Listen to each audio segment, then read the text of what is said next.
16 सोमवार के व्रत उठाए। 16 सोमवार के व्रत उठाए। हाँ, क्या करती है उसमें बेटा, शाम के समय जब तीसरा पहर होता है, प्रदोष काल होता है, प्रदोष का जो समय होता है, शाम का जो समय होता है, उस शाम के समय पर हम 16 सोमवार का पूजन करते हैं। शिव जी का शिवलिंग का निर्माण करना या शंकर भगवान का शिवलिंग घर में उसकी पूजन अर्चना करना, उसका निर्माण करना और पूजन करके जो भी चीज से हमने सोमवार करे हैं, जो 16 सोमवार के प्रथम सोमवार में चूरमे से करो, चाहे तुम बेलपत्री से करो, चाहे तुम मिश्री से करो, जिससे तुम पहला व्रत करोगे, 16 की 16 व्रत उसी चीज से होंगे, उसी प्रसाद से होंगे। तो बच्चे कहेंगे हाँ, ये 16 व्रत का विधान कहां से आया, 16 व्रत का नियम कहां से आया? आपके बच्चे आपके बच्चे आपसे पूछेंगे कि ये 16 व्रत का विधान कहां से आया, 16 व्रत का नियम कहां से आया? श्री शिवाय आपको बताना है। श्री शिवाय नमस्तुभ्यं, श्री शिवाय नमस्तुभ्यं, श्री शिवाय अवंतिकापुरी श्री उज्जैनी शिवाय में नमस्तुभ्यं। एक कन्या रहती थी जिसका नाम सुगंधा था। बड़े ध्यान से सुनना, 16 सोमवार के व्रत तो आपने बहुत करे हैं, पर 16 सोमवार में 16 सोमवार का नियम कहां से आया? 15 नहीं, 14 नहीं, 5 नहीं, 6 नहीं, 7 नहीं, 21 नहीं, 20 नहीं, 16 का नियम कहां से आया? वो 16 के नियम को जान। और यहीं से 16 सोमवार व्रत की प्रारंभता है, इस कथा की प्रारंभता। और जिन जिन को स्मरण में ना हो, मेरी माताओं से निवेदन है, जिनको नहीं मालूम है कि 16 सोमवार के 16 व्रत का विधान कहां से आया, उनको आप सुना सकते हो, आप उनको बता सकते हो।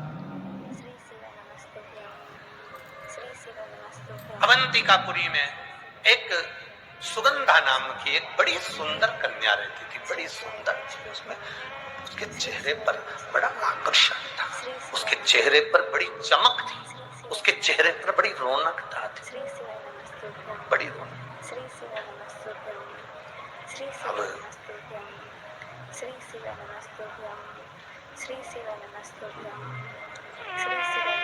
उसकी माता, सुगंधा की जो माँ थी,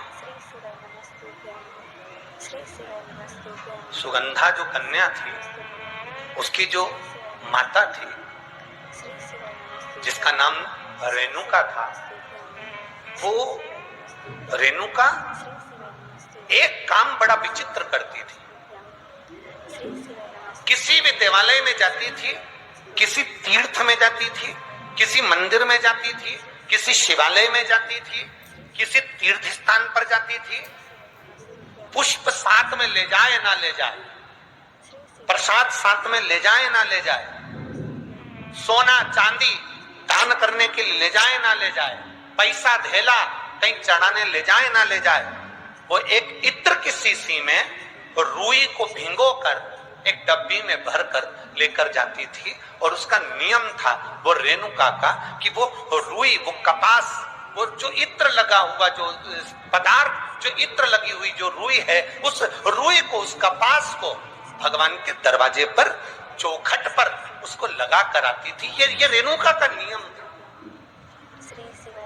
ये सुगंधा की माँ का नियम था।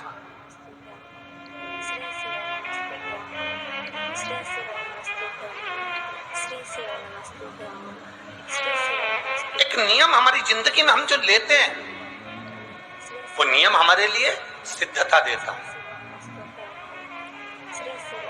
आप में से कई माताएं ऐसी बैठी होंगी जिन्होंने नियम लिया होगा कि मैं शिव जी के मंदिर में जब भी जाऊंगी, मैं देवाधिदेव महादेव के मंदिर में जब भी जाऊंगी, मैं शंकर भगवान के मंदिर में जब भी पहुंचूंगी तो वहां झाड़ू लगा दूंगी, माँ पोछा लगा दूंगी। बैठी हैं ऐसी माताएं यहाँ पर जो मंदिर में जाकर कभी झाड़ू पोछा लगा देती हो, है?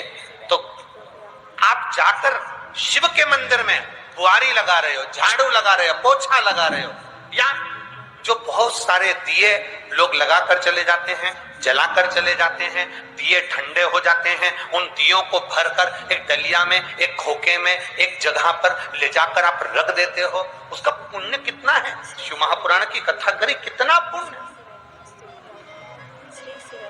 नमस्तुभ्यं श्री शिव नमस्तुभ्यं श्री शिव नमस्तुभ्यं गुरु नानक देव जी ने तो अपने शिष्य वाले से कहा था, श्री शिव नमस्तुभ्यं श्री शिव नमस्तुभ्यं गुरु नानक देव जी अपने शिष्य से कहते हैं,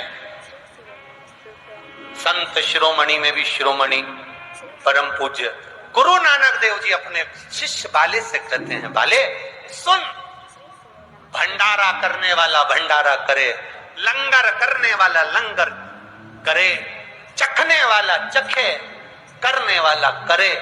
अगर भूलवश भी बाले, अगर कोई भूलवश भी उस लंगर के स्थान पर से मात्र एक गीला कपड़ा कर कर, एक पोछा कर कर, एक कुआरी सवारनी कर कर अगर निकल भी जाता है तो वो अपनी जिंदगी के कई दुखों को समाप्त कर जाता है। गुरु नानक देव जी कह रहे हैं बाले से,